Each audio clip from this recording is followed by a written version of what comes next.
Bonjour à vous.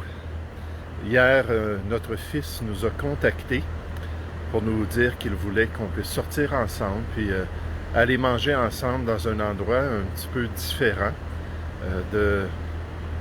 du quartier où il habite, le quartier pauvre de Cancun.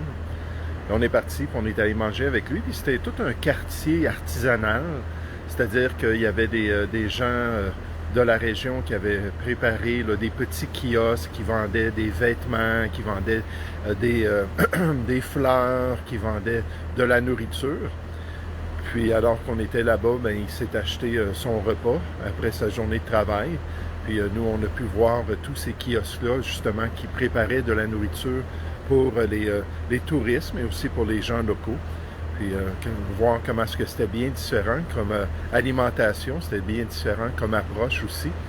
Puis c'est une des choses qu'on a remarqué étant ici à Cancun, puis étant ici au Mexique, c'est que la nourriture est bien différente, même des choses qu'on est habitué de manger ou de boire, comme du lait, du jus, différents aliments, et qu'on s'aperçoit que c'est apprêté un petit peu différemment. C'est présenté souvent d'une manière très agréable et très goûteuse, très délicieuse. Donc, ça rajoute à notre expérience du Mexique qu'on apprécie bien. Et alors que je pensais à cela ce matin, je me suis arrêté à réfléchir sur la question de l'alimentation. La Bible nous parle beaucoup d'aliments et de leçons spirituelles, comme la parole de Dieu est comme un aliment pour nous. L'homme ne vivra pas de pain seulement, mais de toute parole qui sort de la bouche de Dieu. Les Écritures sont présentées comme le lait spirituel et pur. Et il y a beaucoup de leçons spirituelles, mais il y a aussi des avertissements concernant ou utilisant l'alimentation pour nous guider dans certaines choses. Puis je pensais à deux passages qui parlent du levain. Qui parle du danger du levain dans le domaine spirituel.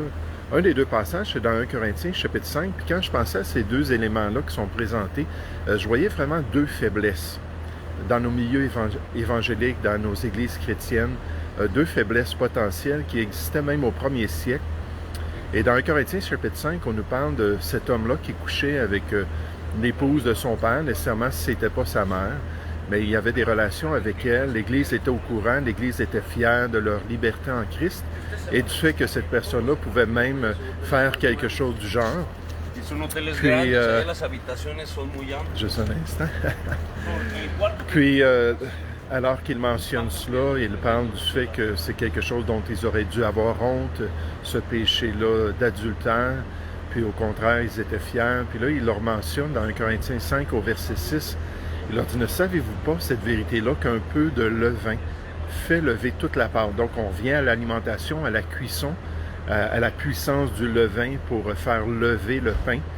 Et à cette réalité-là que dans le domaine moral, dans les pratiques des croyants, dans la vie de l'Église, que si on tolère un peu de péché, si on tolère un peu de corruption spirituelle, de souillure du monde, et que c'est quelque chose qui est connu, c'est quelque chose de majeur, qu'à ce moment-là, ça va faire lever toute la pente, ça va affecter la moralité des chrétiens. On ne pourra plus ensemble se réunir, comme Éphésiens chapitre 2 nous dit, puis se rassembler ensemble dans un seul esprit, comme une habitation de Dieu en esprit. Donc, vivant une vie spirituelle, vivant une vie de sainteté, puis en tant qu'Église, de pouvoir marcher dans les voies de Dieu.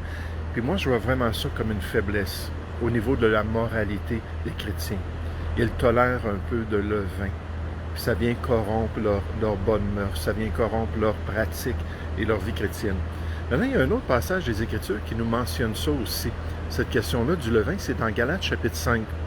On sait dans l'Épître aux Galates que l'Épître a été envoyée à des églises de la Galatie parce qu'il y avait des faux frères, des judaïsants, des juifs qui étaient rentrés dans ces églises-là pour corrompre leurs croyances et même corrompre la définition de l'Évangile.